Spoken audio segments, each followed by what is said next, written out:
Welcome back to the North American LCS. We're going to remind you it's not too late to get started on Fantasy LCS action. Yeah, just head over to fantasy.lolesports.com. There you can create your ultimate dream team made up of your favorite pro players from the North American and European LCS. Then compete against your friends, racking up points based on the actual LCS games. Fantasy League is your opportunity to play owner, so start building your franchise today. Yeah, a bunch of fun. It is pretty fun. As a note, I'm 3-0 in the Caster Fantasy League right now. I'm 2-1 and 3-0 in the various groups, and I beat Kobe. I went 1-1 against Kobe yesterday. You beat me in one of them. We're going to send it over to Riv and my nemesis Kobe to kick off the games. Thanks very much, gentlemen. We're loading up for our first match. It's going to be Team Curse versus LMQ. And LMQ are coming off a wild game against Evil Geniuses, if you remember, in which they pulled out a win in the League of Legends equivalent of a sudden death, the triple overtime, or the penalty kick shootout, the base race. Yeah, despite Evil Geniuses really taking control early of the game, LMQ continued to look really good. They showed that they can always keep their cool, even when playing from behind, and they continue to make plays with the team. Very crisp communication going with these guys, and they're one of the closest teams, and they have a deep trust in each other, and it really does show in their gameplay. Right, LMQ showing themselves to be consistent from game to game. Well, for Curse, each game has been punctuated by 1 or 2 standout players. Individually, they have each had really good games at different times, but they really haven't been able to coordinate with the other members of the team so far. And as a result, they haven't picked up as many wins as they would like. You know, team coordination is more important now than ever. And yesterday, Dominate picked Rengar, and he had the best game that he has had this split. And Quas also took control in the top lane, and he brought good map pressure with his Jack split push. But while they were having great games, Voyboy struggled with his positioning, and Cop was only able to get 1 kill in the whole game. And facing off against the big bad LMQ the first time around, Curse say they let their nerves get the better of them. But this time, they'll be taking the gloves off. Our last game against LMQ, I think we played too scared, and we just let them take control over the game. So we're definitely not going to make the same mistake this time. We're going to fight for the objectives, and we're not going to let them get a lead slowly. 我觉得他们队伍的实力还是蛮强的，毕竟就是说他们是赢了 DI 制，然后虽然说汉服其他队，但是他们每一局其实都是有优势的前置，所以说我觉得我们需要很认真的去对待他们。Curse 有了 Xpecial 之后，他们的下路变得很可怕，所以他们会比之前厉害。Once you have a lead, or if we're slightly behind, we still need to push our advantage and just not be scared. We need to play aggressive, and you can't let them have the control of the game. I think it'll be a close game. Last time we played them, it got drawn out to like 50 minutes. The game was all decided by like one last team fight. And nothing happens there. Cop running for home. Dominate as well, looking for solace on the fountain, but it's not going to happen. I think we can perform well against them. We'll see what Curse can do. They were the first to crack open the base in an inhibitor versus LMQ, but LMQ was just too strong on the comeback there. We'll check out the starting lineups and see just how it goes in a few minutes. On the blue side, it is Curse. In the top lane is Quas, Dominate in the jungle, Voyboy in mid lane, Cop at AD carry, and Xpecial getting a good stretch on support. And on the red side, it's LMQ. Up top, Ackerman. In the jungle, NoName, mid, XiaoWeiXiao, and AD carry Vasilii, supporting more. We saw a lot of the Braum man yesterday. Both Xpecial and Moore played him. Moore with a little bit better. He had the win. Xpecial was not able to find that win, so it might be a little bit of a contested pick starting out the game. Yeah, that win, though, that was a very close game for them. It took a long time for them to pull that one off. It did. It did. It shows LMQ's kind of knowledge and perseverance when they know they're behind. They don't get themselves into bad situations, and they know things will take time. And they waited all of that time as well, down to the last second. It was one of those you're winning until you lose situations we hear so much about. Yeah, we had a lot of that yesterday, honestly. Yeah. There was a lot of split-pushing Jacks. Even though they got a good start, they weren't able to finish the game. So we'll have to see interesting changes to Champion Select on day 2. You're just talking a little bit about how Curse took the first inhib. We saw the game ending around 47 minutes. So with that first inhib taken, it only took 6 more minutes for LMQ to make their way back across the map and make it the final push. They got the first inhib, they got the win. So when LMQ gets that chance for a definitive win, they're going to take it. And we know them as a team to always pedal to the metal, even if things aren't working. Yeah, and they spent a lot of time also just waiting and stalling out until they could find that opening.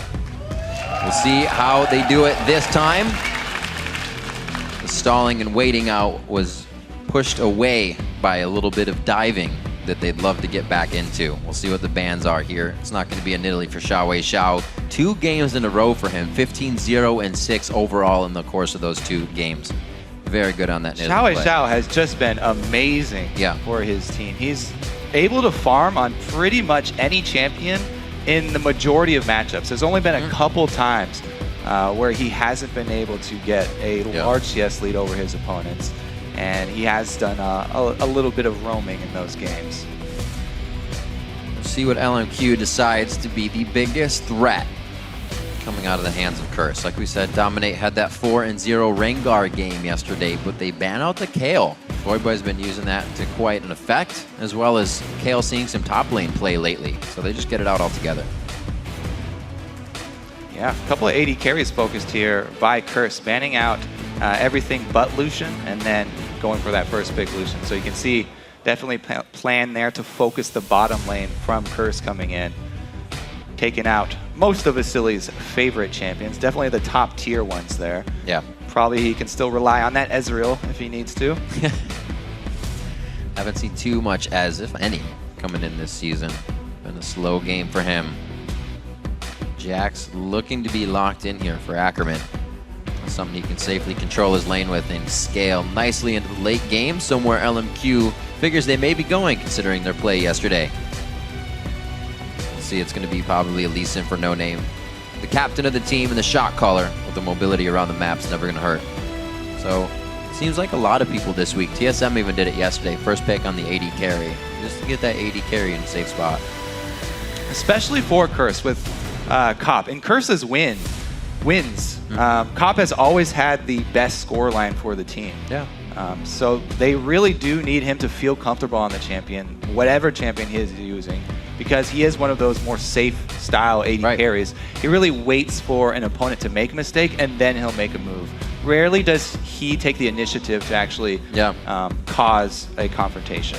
It's definitely a good pick for that Lucian. That's where they got their Dignitas win. His Lucian play was 7-0 and 4, so he'll try to replicate that, obviously. We'll see what they have locked in. See, Dominate could be going for the Elise. Something he's had in his pocket quite a few times in Xpecial. Looks to grab up the Braum. Third pick in coming in on the blue side. We'll see if he's able to lock that one in. If not, I'm sure Moore would be more than happy to grab that one up. But yesterday we saw the Sightstones coming out on some Elises as well. A little bit of change for the Vision game. Everybody talking about that real early Sightstone from Amazing before completing his jungle item for the gold income. But Curse also, they have actually been struggling with vision control as well. So maybe they will pick up on that new trend. A lot of early Sightstones coming out. I know Jat is definitely happy about that. Could be the Corki for Vasilii, making his way back in as well. Something that was denied yesterday in a few games, has taken a lot of priority in the position of AD carries lately. Talked a little bit about the Braum as well. Xpecials yesterday had a loss on Braum, Moore had a win. So they kind of just hover over him back and forth. Morgana saw a lot of bans yesterday with Braum going through. Today, both of them get through. Yeah. Morgana is good against Braum because she can Black Shield one of the stuns, but he can set up multiple different passive stuns. So she's not really a hard counter. Do like this lane though, Morgana plus Corki. Corki really has a strong mid-game power spike. And even in laning phase here, if you get hit with a binding, he can dump out a lot of magic damage, which is extremely effective in laning phase if they do go in a 2-versus-2 situation, because a lot of AD carries will not run full magic resist for their glyphs. We'll see Vasilii, his first time on Corki here in the NA LCS. He's got a band against him yesterday versus EG. Now to lock in for Curse. The slow hovers for these guys. Everybody's kind of taking their time. Yesterday we saw some quite fast champion selects. And the slow wait here, looking for something to support Cop. Get him into safety. Give a top laner over to Quas.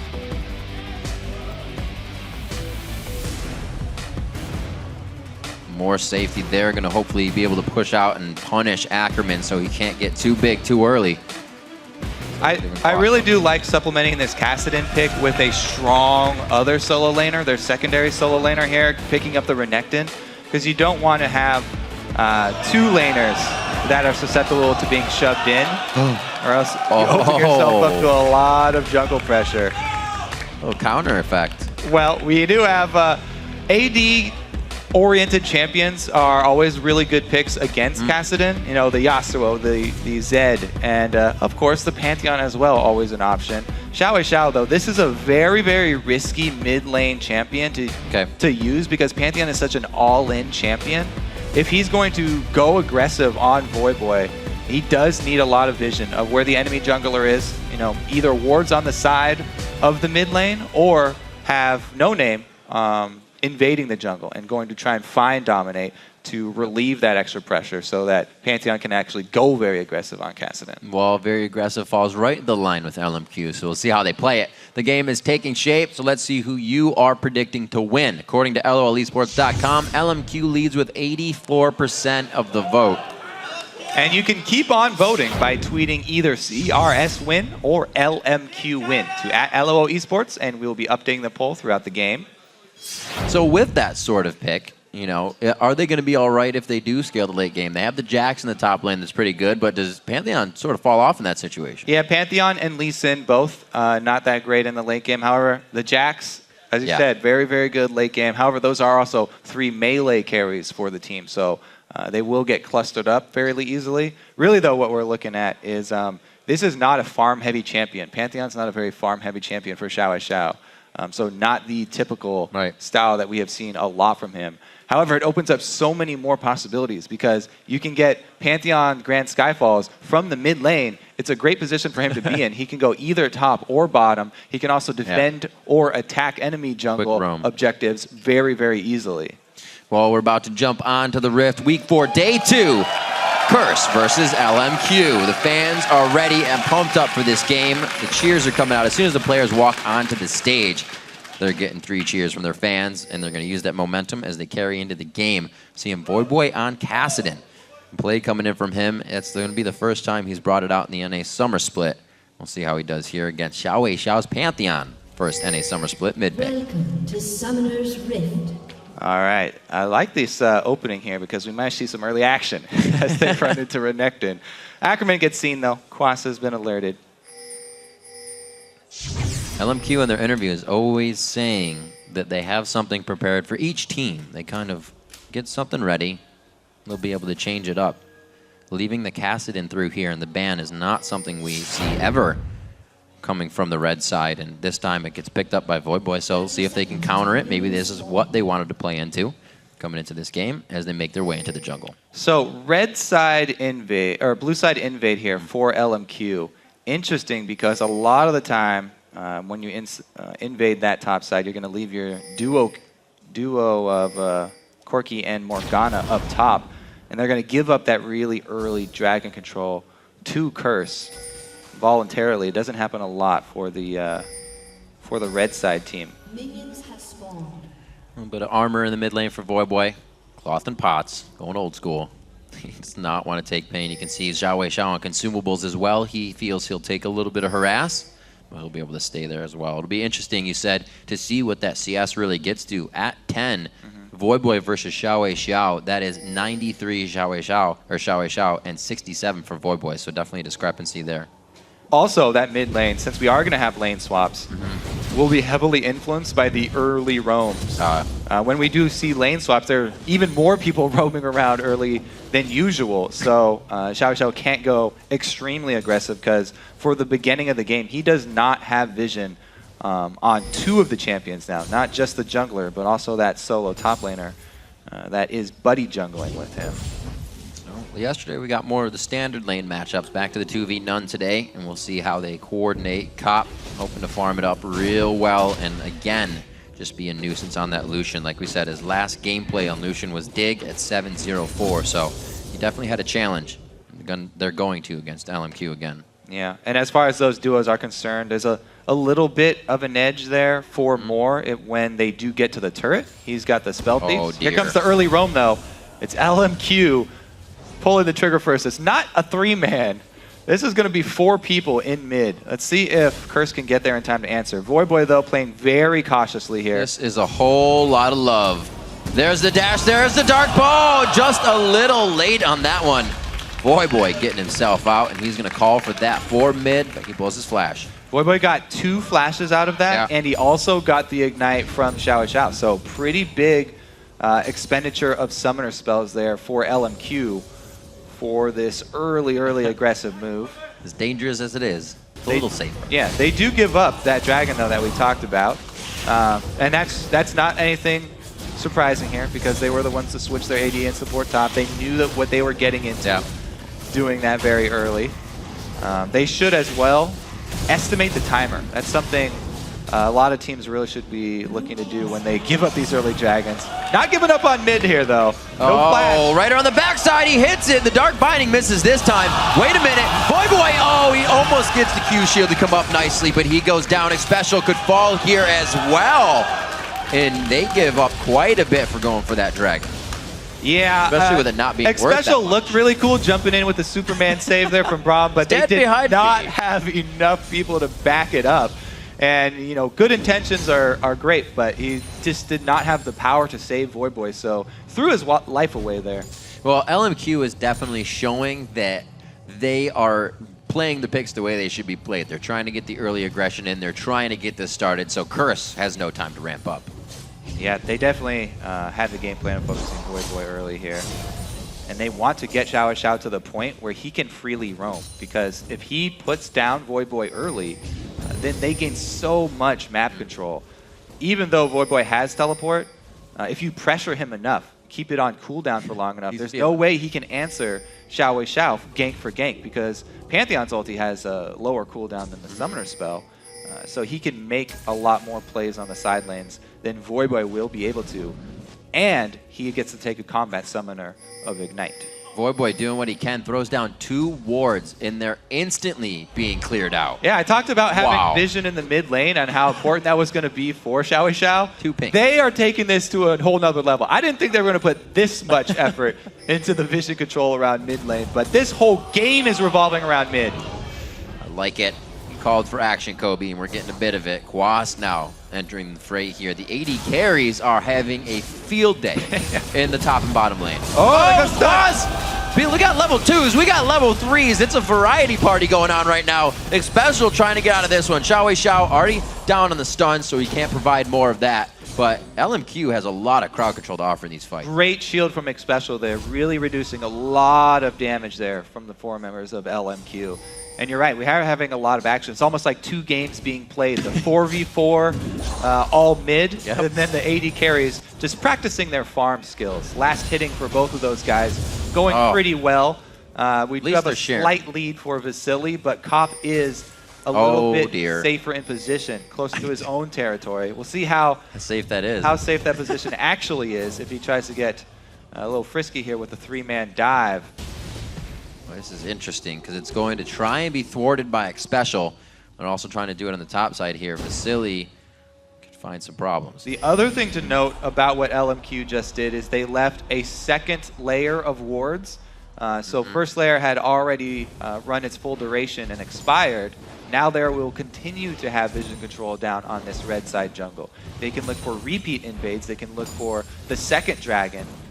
First dragon, not that big of a deal for a lot of teams to give up, but you don't want to let the chain of dragons really continue, or it does get out of hand. Especially since Curse are running that teleport on Renekton. It's great for early dragons. Red side jungle control really going to pay off. Gosh. He has to flash over the wall to repel for safety. Does not need to. That would have been a dive under the turret for Ackerman. But LMQ keeping it safe while still getting the pressure on the jungle that they want. Yeah, they've just basically upped the game here. Yeah. You know, you guys really like the duo jungle. Why not triple jungle? Keep it going. Solo experience as well for Corki. I really like this. Corki is a very, very strong solo champion if he gets past that early spot there. He's now level, what is that, 6? Yeah, he's got his rockets Just now. hit 7. So he's got a huge power spike whenever he gets a level in those rockets. First level means a pretty big deal. Second level increases the damage a lot. So Corki, being that very mage-oriented AD carry, going to definitely benefit a lot from that solo experience lane. Same is definitely true of Lucian as well, just because he's a great all-around AD carry, but both these teams are really going to have 2 solos, and they're not coming from where you think they are. Well, keeping the farm up on both sides. We don't have the back from Cop yet. He is now just doing that. And XiaoWeiXiao pushing very hard into the mid lane. Right behind him is NoName making some calls. It looks like they will again call Xpecial up from the bottom. Him and Moore have just been kind of doing this circle roam around the entire map as we saw the party of 3. See how that affects them being so low. Sightstone already out on Moore. And like we said, the pink wards are still coming out in the mid lane on each side to shut down Voyboy. Yeah, that vision control around mid, extremely important for these guys, as you can see. Level 7 XiaoWeiXiao, let's see. Blue buff on, so if he does go for one of the side lane ganks, very low cooldown on it as well. Renekton has gone to his standard lane. Bottom lane might shake out pretty soon into standard lanes. And with LMQ spending so much time down there, it does look like they want to get Vasilii a pretty good lead, which is definitely expected considering how much emphasis Curse put on in picks and bans and shutting down Vasilii. Yeah. You know, taking out his favorite champions and first picking Lucian. They actually really forced him onto that court. It seems like he'll be more than happy to play it. Definitely something he has under his belt of champions to play. Cop and Xpecial are going to return to that lane. We'll finally get a standard matchup between those two, but we just kind of looked and it was around 70 to 70. Now it's 92 to 78. So a surge there from Vasilii as Cop did the lane change. We'll see if they can control that and make it work in their favor. It's a dangerous lane though that supports without ults and still very low. Yeah, it's so funny to see this giant level discrepancy between AD carries and supports. Usually when you're in a standard duo lane, you definitely want to focus that AD carry because they're the ones putting out so much damage. But when the support is level 3 to level 8 AD carries, they're also a very viable target. And here comes the second dragon that we talked about, stopping that chain with so much vision control being spent from LMQ on the bottom side of the map. Easy control there. XiaoWeiXiao, he is waiting. He's looking. Is it going to come in? That's the patient wait for the jump. Quas is pretty far up in the lane there, so definitely an option. However, with both of these teams running 2 globals, you know, either 2 summoner teleports or 1 summoner and the Grand Skyfall, a lot of jungle pressure usually oriented at attacking the source of those globals so that they can't join somebody else. Right. I like the idea of this as well. XiaoWeiXiao stays in mid. The ward coverage says Dominate's going to be wasting time as he heads towards the top lane. Ackerman just stays safe. LMQ knows they are ahead right now. They don't need to force anything with 2 kills and about 1,000 gold lead. Damage coming out from Cop. The BF swords to match and trade. Just a long sword actually on Cop's side for a little bit more damage. Vasilii will be able to match that nicely with his rockets.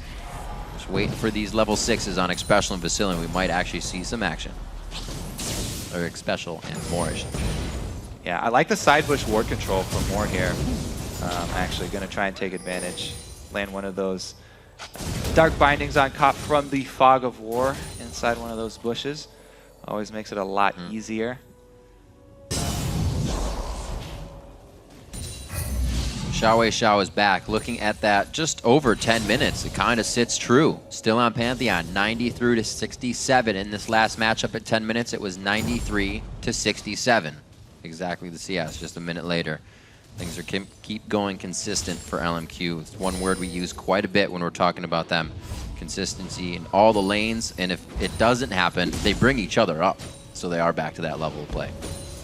Yeah, definitely they're playing consistently, and that's true to the name. I think the biggest surprise has been the constant 4 pink wards set down around this mid area, which has really allowed them to make a lot of their plans originating from this mid lane. There's the binding that finally hit. Ooh, he throws up Unbreakable. Already got the stand behind me on, so there's the added armor for Cop, but they're going to throw back the culling. Can they get the concussive blows on? They cannot lock down Moore any further, and they're able to get out safely, but he is bleeding. He's going to have to go home and patch that up. Both summoners using the bot lane along with heal, so huge advantage to Curse here. So much trading going on. Bottom, Vasilii trying to go ham on that one. Looks like they're going to get a jump in as well. XiaoWeiXiao is going to be all alone on the deep dive here. Right to the turret, Unbreakable for Xpecial. Throws down the Glacial Fissure. The Ignite is ticking. First blood to XiaoWeiXiao and the man drop. Voyboy cancels his teleport from mid as well. I was going to start talking about Not first blood. So much trading down bottom with 4 globals on the map for each of these teams having 2, sooner or later that powder keg was just going to explode. And it goes off for LMQ there. Vasilii making the very aggressive move, valking forward. And, only one teleport going to come in since Quas is down, having to use it for laning. Same for Ackerman there, but the jump from Pantheon definitely shows. Much quicker than the reaction from Voyboy. Wasn't able to pull that off. XiaoWeiXiao's first kill. Get me so excited. It's the 3rd kill of the game. We're already in. Blood has been spilled. Blue buff over to him as he loves to get everyone. Actually was only able to get 2 blue buffs in the previous game against EG here as he fights in mid lane. Stand behind me from Xpecial. Almost gets there in time. The crowd control you can see though, what can potentially be from that team when they get a good catch. Great flash though from Xiao. I mean, the point blank Braum Qs is a very popular strategy, jumping to your own minions so that you can guarantee the hit. But even then, it's not guaranteed, as Xiao just proved. So definitely a good flash saving his life there. Good credit to Curse though, coming off right with the blue. They want to get it out of the hands of XiaoWeiXiao so he can't do any more damage with it, but thwarted. LMQ is usually a step ahead in seeing what's going to happen. Their vision has died down a little bit in mid. Want to be sure to get that back up quickly. Damage being built by XiaoWeiXiao here. BF sword after the brutalizer. He is looking to go hard and finish this game fast. I do like early armor penetration on Pantheon. It's all about getting very quick kills when he jumps in, because as we said, he's an all-in champion. No escapes after he jumps. Coming up on 15 minutes in the game. A shutout in kills and turrets so far onto Curse. LMQ has been able to break 2 of those on the map. Voyboy still holds his turret strong, even though he's been quite a focus of this game. And he's only died once, but you can already see building up a Glacial Shroud immediately for that armor defense. Yeah, so it's kind of misleading because at first glance, you think, oh, this LMQ team is mostly armor, but it's not. It's not actually armor that's really going to protect you from this team because there's so much mixed damage from Jax and Corki. They have a substantial amount of magic damage as well. What's really important are attack speed slows, because that still does hinder Jax damage a lot. So going with that Frozen Heart would be a very good pickup for Voyboy. I'll be interested to see if he actually goes Frozen Heart or if he goes with the Frost Gauntlets. And see how early he wants to get one of those items, because Frozen Heart would definitely do a lot of work against his team, but LMQ have a very strong mid-game with the Pantheon, Corki, and Lee Sin here. And now stacking Bloodthirsters as well with XiaoWeiXiao and that Bloodthirster. It'll be charged in about 30 seconds, so he'll be bringing full damage into the fight. Also, Voyboy's teleport is just now coming up, and Dragon's got 5 seconds on it. This could easily be a 5-on-5 down around Dragon. Curse sitting at a 3,000 gold deficit. Oh, wow, what a great flash play. Dominate just hit one. They try it again. The Glacial Fissure knocks up more so they can get what they want out of this. And those are the plays that we remember Curse doing from behind in gold. Yep, and we were talking about Curse's confidence coming into this game. They've been a little bit hesitant to make decisive plays like that. Really, really big pickup for them right there. Props to Dominate. Seeing the play, going for it at the perfect time as well. They know that Dragon's up. If they make one of these picks, at worst he's going to blow a flash. So at worst it will be a flash trade. 100% worth it to try and make that play right there. And not only do they get the kills, but Dragon boosts them right back into this game. That was definitely a situation of not fully respecting the team standing in front of you. XiaoWeiXiao just waltz in right in front of the entire Curse team. Dominate makes a great play when they start taking down turrets across the map. Curse gets their first turret out of this kind of scramble. They also lose one as well, so LMQ is keeping their gold up as well. Ooh, sneaky, sneaky XiaoWeiXiao. This push hurts a lot. Quas trying to get out of the situation. He is 11-9, and it looks like he's going to walk right into more. The jump goes up, and it was to stop Quas, but they're going to be able to cycle back around on this one. Sonic Wave into Resonating Strike. And one last kick to the chin. Quas goes down 4-2, coming up on 18 minutes in the game. All right, so pick up there. XiaoWeiXiao gets an assist at least for all of his bush troubles. And we always have to remember that LMQ, while the 4-man squad is really mid-game oriented, they do have this insurance plan of the Jax for the late game too, if it does go late. So Curse, we'll have to see if Voyboy can actually get going here, because LMQ are picking up more stray kills, and they're getting some pretty good vision down. It's not that deep in Curse's jungle, but all they need is a little bit of vision. Since all of the outer turrets are down, it's very easy to make a pick with those Pantheon ultis, even if you think you're in safe territory. Ackerman hasn't had to use his teleport, so they could easily join any small skirmish and turn it into a full 5-on-5 team fight. That map control window you're working with, all the teleports and the man drops you have to be worried about. Oh, Vasilii turn around some phosphorus, still has good vision on it due to that effect. You get themselves out safe. So Voyboy did not go for the early Frozen Heart. He went with the Frostborn Gauntlets. Early Frozen Heart is definitely very, very defensive play. And we're not going to see a lot of Jax in the team fights this early, so he doesn't have to rush it. He could still get one, and it would work on the new Kassadin. But we'll see. Might be a bit delayed. Curse, be very careful here. Very low health, down by 2,000 gold to enter this fight. And it looks like just in items across all the lanes, LMQ is ready to bring this one home. 2-0-1 for NoName coming out of the jungle. He's been pretty much all over the map. We just saw him finalizing a kill in Quas in the bottom lane. Is he in the right place at the right time? Ackerman now going towards the bottom lane. His teleport is up, as we said. It looks like they're going to start pushing back Curse out of their own jungle. So yeah, so I like this new take here for LMQ on the split push Jax. They have their 4-man squad is not about, you know, poking, sieging up, and disengaging.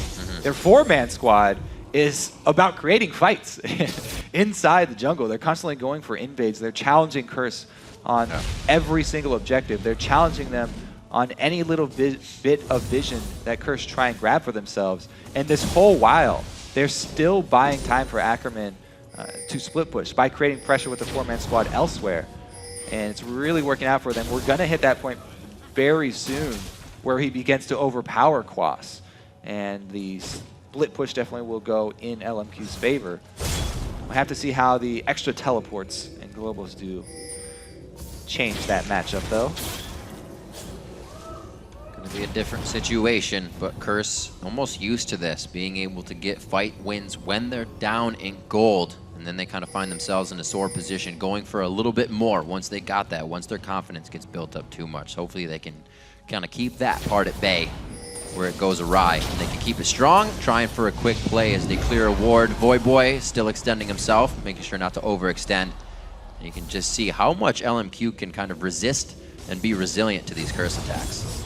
Yeah, I don't know. How long can they resist, though? Because Kassadin is one of the best, if not the best champion at chasing people down, especially with the early Frostborn Gauntlet for Voyboy. So even though Ackerman, you know, he can bully Quas right now since Quas has gone Sunfire Cape and it's not the best dueling item, he has to always worry about, is Kassadin going to be teleporting in behind me? Is Kassadin going to come chase me down? So he can't be completely aggressive and push this matchup to its limits. Because Voyboy, the threat is always there, and he's keeping a lot of this extra LMQ aggression in check here. Because if anybody gets out of position, they can really capitalize on any sort of chase. Sweepers are up right now, so looking at LMQ's side of the map where they used to have all these pink wards, definitely not as much coverage. They've been warding a little bit less here coming into the game. A few pink wards still down for Vasilii and more to keep the objective safe when they have the time to control them, but not as much vision as usual. Yeah, I mean, look at how well Curse have been fighting back. They've got their 3 sweepers as well. They're definitely trying their best, and they get another pick. Really? The Glacial Fissure as well, and that's the Piercing Light from Cop coming in. Xpecial throws up the Unbreakable for a bit of movement speed, giving up a good shield, another kill. No, that one going over to Voyboy. Gold that he very much needed. And look at the timing of these picks. Once again, LMQ venture into Curse's territory, trying to get that vision game back. 10 seconds now left on Dragon. Perfect timing for Curse to grab another objective. However, during this whole time, Jack's still getting more farm down bottom. He is going to pressure the bottom turret. We'll see if Curse can both get the Dragon and collapse down onto Jax. That would be the best case scenario for them. However, they don't want to spread themselves too thin. Pantheon could join the fight. XiaoWeiXiao is farming Wraiths, though, so he won't be able to save Ackerman here. Uh-oh. LMQ try and rotate. Flash. Throws down the Q, gets a nice Winter's Bite down, but is it going to be enough? This is enough time for the team to run in.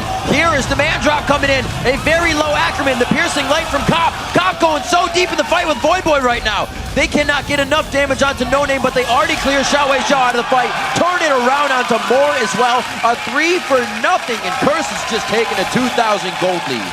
I don't know. Even though Curse had great vision control around the back dragon, they did enter from a lane. So Ackerman's got to know he's in trouble down there. Yeah. And the rest of LMQ didn't really make an early move to swing down and protect him. XiaoWeiXiao was farming grapes at the very beginning there.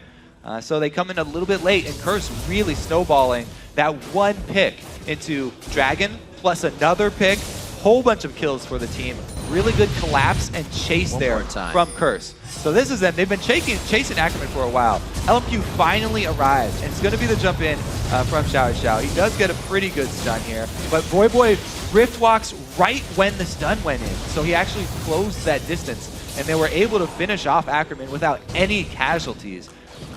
Great timing right there for that Rift walk. Really fantastic play around the board. Cop getting himself into some dangerous spots. 3-0-3. We said the last game for him on Lucian was a 7-0-4. He's looking to do a repeat of the history on that. 25 minutes into the game, Curse starts to turn the tables. And here's those attack speed slows coming in from Curse. Oh, well, they're going to chase one more down here. Gets the stun on. The shield comes up for Voyboy, mitigating quite a bit of damage. Dominate just wants a little bit. He does finally get the assist on the outside.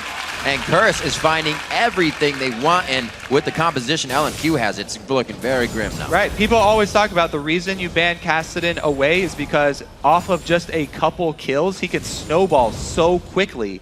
And Curse have done that. They got two really key picks in the fight over Vision, where Dominate was always in a very good position. They land the pick, and they get the kill very quickly, with Xpecial following up with Braum so much CC. Yeah.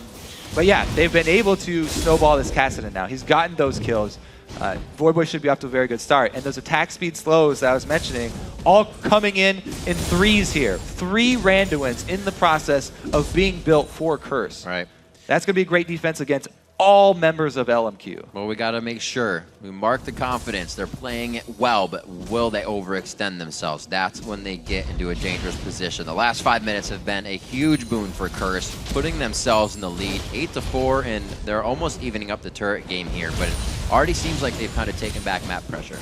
Yeah, we'll see how well they can actually end out the game, because this has really been key for a lot of the teams. Yep. So many teams can get early leads, but the ability to finish without a team comp that's obviously Siege, without a team that's obviously great at poke like Nidalee or something like this, a lot of teams have been struggling with these more team fight oriented groups of champions.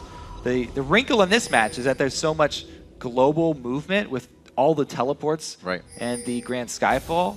It's really going to be all about the split push and how quick these teams can change lanes. It's not going to be really big 5v5 setups at a turret, the sieges. I think it's going to be really all about the use of those globals and keeping track of your opponent's timers on their ability to traverse the map. LMQ has definitely went back to the warding, but you can see it's almost a defensive line of security they've put just behind Baron, a little bit across mid as well. They want to know if anything enters their jungle. Previously, they were all in Curse's jungle, trying to find everything they could. Now they're thinking twice about it. We got 0-0 and 7 on Dominate. Have to remember Dominate's flash cocoon to really start everything off on XiaoWeiXiao in the mid lane. Seems like Curse is just kind of riding that momentum right now. All right, let's see, because they are going to have a clash here over Vision once again. This time it's in LMQ's territory. You can see the swing of the game as the battlefield and the gold have both swung up to LMQ territory as Curse, after that last chase, gained a whole bunch of gold. Once again, that's why Ackerman has to be worried. Always. They're going to the source of the teleport. Yeah, that's the threat I'm talking about. Even though he's got, you know, a pretty good handle on Quas and he can continue to pressure him, this Voyboy Qi-Lin, he didn't even have to use his teleport to get in behind Ackerman. Look at the vision for Ackerman down in bottom lane. Non-existent. No. And Voyboy's able to sneak right in there. Great job by him, making use of the very mobile assassin Qi-Lin there, and he actually gets the Frozen Heart instead of Randuin, so I'm happy with that pickup. Well, it's something that LMQ seems they usually could do with having such a lead in the game. You know, they might be able to be a little lackluster on wards. This time, it's really biting them in the butt. Not able to get any of the engagements they want, have been getting engaged down for the past 10 minutes. 34 seconds on Dragon, and Curse probably has this in mind already. Yeah, I think the main story of the game are those few moments where LMQ were looking to get more wards down, and they just get caught out. Right. The multiple picks. First, XiaoWeiXiao coming up mid and not respecting the flash cocoon from Dominate, and then as well inside their own red jungle. More a little bit too aggressive. Yeah. Not putting on his black shield when he goes to face check and put a ward. Those two small mistakes, though, you have to give credit for Curse. They were able to capitalize. Just a couple of picks, and they were able to snowball their Kassadin, gain a lot of the map control. Man. And last outer turret finally falls for them. And that Kassadin, it's like a rock right now. The cold-hearted Kassadin, Frozen Heart, Frost or Iceborne Gauntlets in there as well, and a little bit of HP with an Elixir for whenever he needs some more AP in the fight. Ackerman trying to pull back some cash money for the team here, but just in the wings. Ardent Blaze, that means the movement speed may not actually didn't, I believe, hit Ackerman on that, so he didn't get too much for the follow-up. Also has his Xian shot still there, so they push him off. They burn his flash on. Right. We've seen how important that flash is because Ackerman keeps getting himself into very dangerous situations, and he's not going to have that extra escape that he really needs. Ooh, big power spike from Voyboy. Hit that level 16. Very nice, getting the next level of his ultimate. 10,700 gold to XiaoWeiXiao's 9,700. Got a 1,000 gold lead on to XiaoWeiXiao. Really, Curse working together as a team here. We talked about how LMQ works as a team. Right now, jumping over the back of the wall. Everybody hopping over the back of the wall. Sneaky Baron, but Voyboy. Uh-oh. Uh-oh. Everybody's out as well. Flashes. Holy macaroni. Wait, 2 flashes and a safeguard. You saw nothing. I don't know what you're talking about. There's nobody in the back of that Baron. I blinked. You're right. It was gone. These are not the LMQ members you're looking for, boy. That would have been some scary stuff. XiaoWeiXiao was remembering his Yasuo plays and did not want the same type of medicine there. See what Curse can keep pushing. That play right there is so telling of how this game is going. You can really feel what LMQ are feeling as a viewer right now. They're so desperate, and they're really feeling the pressure. They have to go for these sneaky Baron steals. Just like that. That no feeling. But I think NoName's going to get hit up one more time. The Force Pulse is there. XiaoWeiXiao, this is a 2v2. Now the Glacial Fissure in the 3v2. 4v2 coming out of nowhere as Cop throws down the Authority with Dominate on Elise. And they're able to pick up another 3 for 0. That Bruiser Kassadin coming up big for Voyboy. You kick him away, and he's right back in your face. Takes Never stops getting back. More than a few hits. There you go. Voyboy out of Cop's that like, fight. I'll just walk around. All right, so Voyboy actually teleports back in, right behind. Oh, baby, face to face. Draw, dukes are up. Oh, Voyboy, that's cheesy. He comes in for the 2v1. Cop wanted the duel, but it's all right. That's teamwork. That's a kill. LMQ are sort of unraveling here. Once they did lose that early game lead that they had with this Pantheon Lee Sin Corki combo here, that's really big for the mid game. They started to make more desperate plays to get back in it with that Baron, and now it's really fallen all to pieces here because even their security blanket, Ackerman, who's supposed to be the insurance plan for the late game, has been unable to really free farm down there. Let's take another look. People just getting picked off here. Kick him away. Voyboy's right back in your face.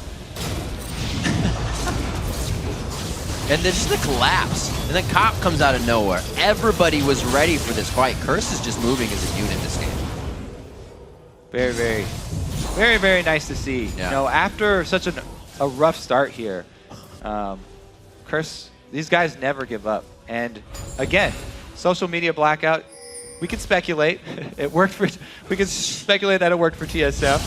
And Curse are definitely playing with a lot of confidence here too. Oh, Glacial Fissure again. Xpecial is not worried to use that ultimate every time they need to take someone down. And even if he got away, they'll use one of 4 Randuins. Yeah, there it is. It's all about attack speed slows. That's a little excessive, but they have so much armor. There's a sale on Randuin. They can basically ignore turrets right now. They have so many people who can tank turrets. Quas is just ridiculous right now. Not you, Cop. Quas has 342 armor on Renekton at 33 minutes. And he's not even up there with the team. Oh no! That's not where you want to back. Force pulse for the slow. They're just waiting. They're toying with it. This is the food they're eating right now. Voyboy has Don't even play with more your food. armor. So it takes him a little while to kill somebody just because he's all this armor. Just stand still. Make it easier. He's gonna run out of mana. Just one more. Counter-strike into the stun. Yeah! All right. Raise your hand if you thought he was going to get away. Not a lot of hands up. 10K in the lead. They're just under 10K, but they'll get there. The turret inhibitor is going to go down. Curse going for the inhibitor, and they're going to get it. No real pressure from LMQ on this one. 34 minutes in. Curse is going to make it out safely. They're feeling extremely confident. They don't have to press their advantage right now either. They don't have to overextend. Xpecial does get caught though. Braum shield up. Oh, XiaoWeiXiao tries to go in. Thinking the team was in, everybody was actually on the exit.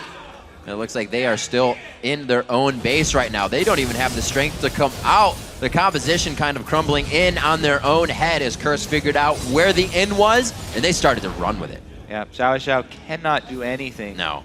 to this team of beefcakes. It's basically It's true. 4 giant armor walls and then caught behind them. It was one of the safest AD carries. Voyboy on the backside. Nobody can even do anything to him right now. NoName gets here with a piercing light from the backside. He's getting hit up. Voyboy finishes the kill. Safe enough to get out there. Cop is very low, but he gets out alive. Great peel from the team and just body blocking. A complete ace. We need some gurneys in the base. Curse is bleeding out as they take the game. Swag teleport there from Quas. Quas super teleports That in. teleport did not suck. that was for style point. 20-4, first game here coming into day 2, week 4. Curse takes down LMQ.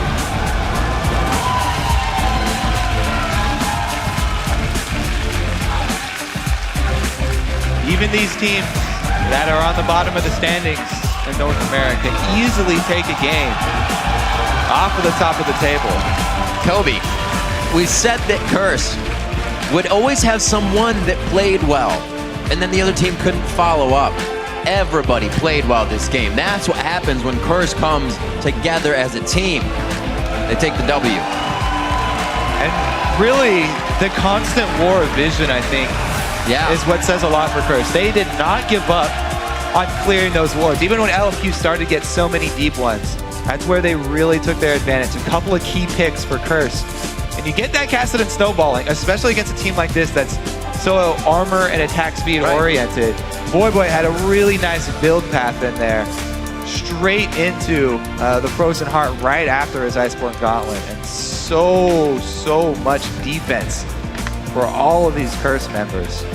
A fantastically played game coming in from Curse. Cop keeps himself killed, or unkilled, I should say, on Lucian.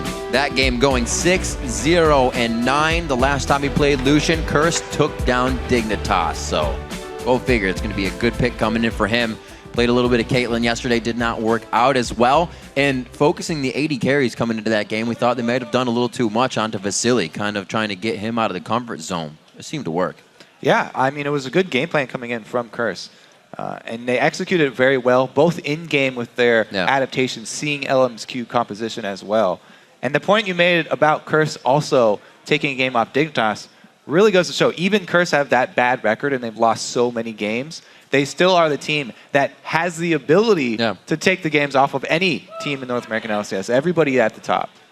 Everybody's definitely still growing on that team. We looked at Quas a lot in the spring split and said he has a lot to offer, and he still does. Quas is one of the ones that kind of brought out the Aatrox, the kind of weird builds that he had, and then would start to do weird builds on Renekton too that worked. His Trundle, I think, 4 times in a row was Curse when they had their long streak. He played Trundle. Everybody on that team has great diversity, but if they don't find it on the day, that's the time when the Curse fans are kind of left wanting.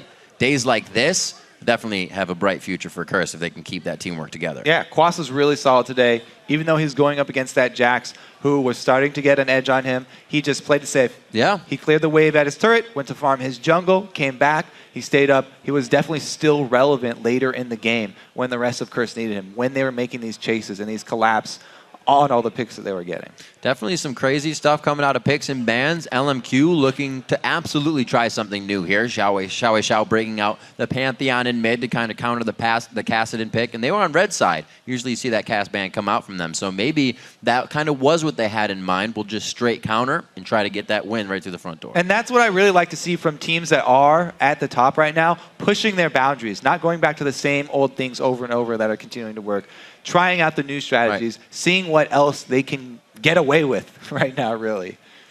So true. Seeing the games like this, especially Voyboy to start stepping up as well. The team said that Voyboy was playing well, but the fans kind of didn't see it. The internet didn't really see it. The whole team is something that needed to step up. And I think Xpecial played a lot better on Braum today. We kind of have criticism on Braum players yesterday. The shields were backwards, this and that. Didn't see any of that this game. So it looks like some things got refined overnight between the supports. Yeah, he might have got a little carried away with the amount of power that he had to protect people. Jumping in to save Voyboy there. Fishers left and right. Yeah, it's not going to block everything. But yeah, he had some very, very strong plays. And he was a big part of making sure that these cocoons turned into kills, because Braum has such great chase potential as well, the slow and then the passive stun as well. He made those things work very, very well for the team. All right, right now we're going to throw it over to Freak and Jat, who are joined by 2 members of the Victorious Curse. Thank you very much, Riv. What's up, guys? I want to welcome Voyboy and Dominate to the desk. Guys, congratulations on the win. This is now, you've now beaten both the top 2 teams now, Dig and LMQ. You guys are freaking awesome. Like, what keeps you guys from just like winning all the rest of the games? Because you can clearly beat the top. I don't know, man. Like, our record's like 3-7 or something right now. Yeah. I think, except for like one game versus Cloud9, all our games have been relatively close. Like there's games where we'll have a lead. It seems like we're doing really well, and then we'll just do something really silly, like just throw it in one instance, like versus Dig yesterday. So yeah, we're just going through some problems. Obviously, if we weren't, we'd be at the top of the standings. Sure. But I think in these matches that we're losing, sometimes like very painstakingly, you can see that we have like glimmers of brilliance. We're not quite there, but if we can work on that and just try to iron out our play and avoid those like game blundering moves, then I think that we can just get to the top where we want to be. We beat Dig, we beat LMQ. We've been giving all these teams like pretty good games. I think it's just a little bit of a step up, and I think we'll be able to consistently take games off of pretty much anyone. So that's the plan. Exactly, and honestly, it feels like a lot of people are actually noticing that you guys are like right there almost all the time. I actually have a tweet from Double If that he brought out a little while ago. We can pull it one up. He's saying, you guys are playing so well in scrims all the time. Like, why can't you just keep playing aggressively here and get all the wins, in the matches? Yeah, definitely. What do you think about that? I definitely think it's just like a mindset thing. Like at LCS, if there's like a 50-50, we're just normally like on the passive side of it. Where in scrims, if there's a 50-50, we're always trying to push our limits, trying to go for it. And we just need to play with more of that mindset in LCS, and I think everything will go better. Yeah, I agree with that. Speaking of your mindset, coming into picks and bans in this game, you guys seem to get a fair bit of stuff. Braum has been 100% pick ban in LCS, and you got the first pick Lucian. Were you surprised you were able to get the Kassadin and the Braum and the Lucian all on the same team? Well, yesterday Kassadin was left through and just not even picked or banned in 2 of the games, and we kind of figured LMQ might have a counter pick ready, but we didn't first pick it because we still valued Lucian over it, especially because we banned out 2 of Vasilei's main AD carries, so just put him on something he's a little bit less comfortable on. And then, Kassadin is something that I played forever. I knew he'd probably be countering it. I was kind of guessing it might be a Pantheon. And early game, after like those few 4-man roam squads, I was a bit behind, but still managed to get back to the point where Kassadin can become relevant, and we're able to clean the game up. Yeah, and kind of the beginning of you guys getting relevant, we have a replay from the mid lane fight where you finally started to get going. Let's pull this up on the screen actually right now, and Voyboy kind of walk me through. You guys are down 3-0 at this point, but you guys find a window. So we knew Pantheon's flash was down. We were calling it. We saw him on the ward coming through, and Dom was just like, this guy's flash down. Like, I can get it. I can get the flash cocoon. He goes for it. We nailed the kill. We just insta-burst him, and then Moore was also getting stunned. He used his shield on Pantheon to save him, but we just killed him, and then we got another free stun on Moore. So I TP'd in just in case they tried to commit fully to the fight, but we just ended up getting 2 free kills, getting Dragon, and just taking control of the map after that point. Was that kind of the game plan then when you guys are behind, like against this roaming squad and a pretty early game focused team? Was it turtle it out, look for the picks at some point, they're going to get too aggressive, and just wait for that moment? Yeah, definitely. Yeah, I definitely think that like our comp outscaled theirs. Yeah, sorry for cutting you off, boy, but unacceptable. Our comp outscales them, especially with Cassinan. Cassinan's able to like build a lot of armor items and still do a decent amount of damage and have a chase potential. So if you look at Voi's build at the end of the game, he had Frozen Heart, Frozen Fist, Randuin's, and Tabby. So we knew that if it got into a late game scenario, we'd be able to pressure them. We'd all be able to like stack armor, and they wouldn't be able to hold us. So eventually, if we just got through the early game, we'd be able to outscale. And some of their champions are actually kind of mixed damage champs, right? You've got Corki on one side, Jax over there as well, maybe even Morgana to a certain extent. Was there any concern it's like, well, we got to make sure we keep these guys down, or was it like we just know with like a bunch of randoms we'll be okay? I definitely think that we knew that we'd be fine because with the Frozen Heart, you are kind of able to mitigate some of that damage. Even if it is magic damage from like Jax's Empower and his ultimate, you still are able to mitigate that with the Frozen Heart, the attack speed slow. Also, we had 3 Randuins at the end of the game, so even though they do have magic damage, it's kind of, besides for Corki, it's kind of like auto attack based. So we thought that we'd be fine if we just stack armor and we just are able to get into a fight that's like 5v5. Yeah, and speaking of the 5v5 fight, we have the bot lane kill on Ackerman that exploded into a big team fight. It was really when you guys took control of the game. We can pull this clip up on the screen. Dom, actually, walk me through this one. Of course, it says Voyboy's initiating, but go for it. So Voi's going in here and he's calling, I can slow him forever. I have got a Frozen Fist. Just chase him down. So we're like, okay, everyone start collapsing because we know that this could turn into a fight. We know Pantheon is ulti. So we chase him down. We start going on Jax. He's kind of hard to kill for us at this point. And once we see the Pantheon ult, we call that Pantheon is extremely squishy at this point. He has full damage. So I cocoon him and we immediately turn to Pantheon. We try to kill him. We get a Braum stun on him. He's able to get off next to no damage in the fight. Then we're able to snowball that into 3 more kills and then Dragon. So you guys did like a phenomenal job of just kind of saying, okay, we feel like we're strong enough now and turning it on. Did you know that, like, at what point during, champ select or loading screen of the game were you like, okay, we know that, at 35 it's good to go? It wasn't necessarily a point.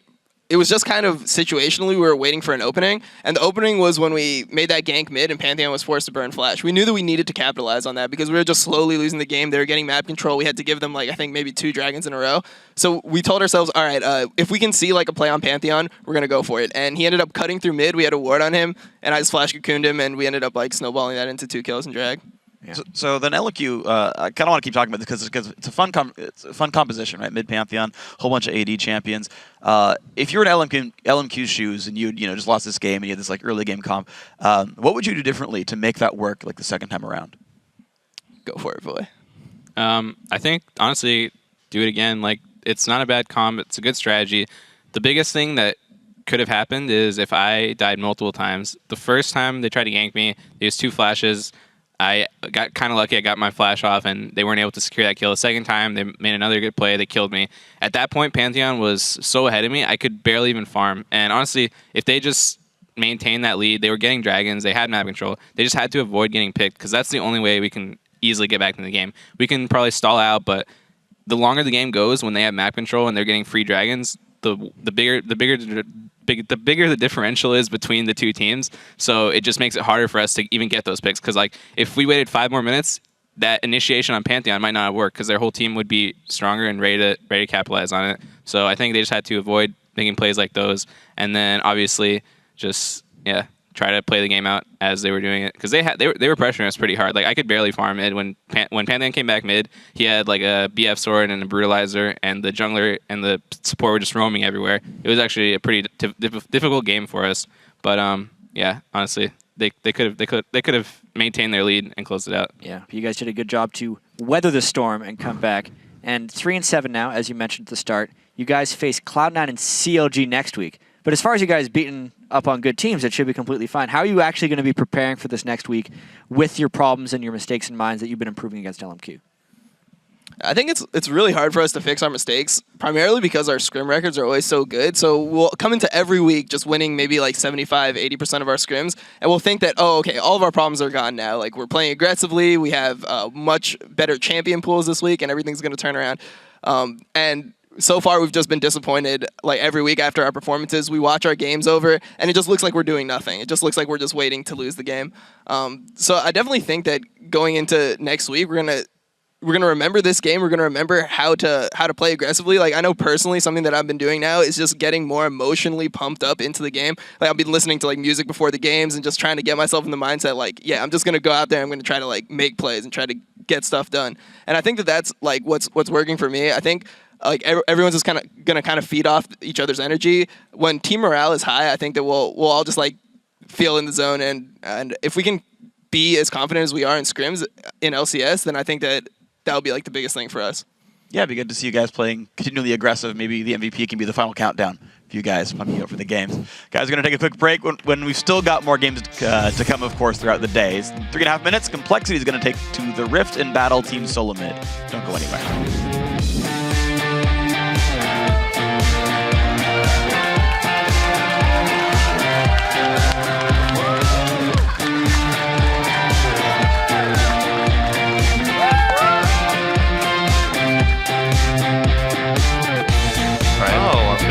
Play a lane.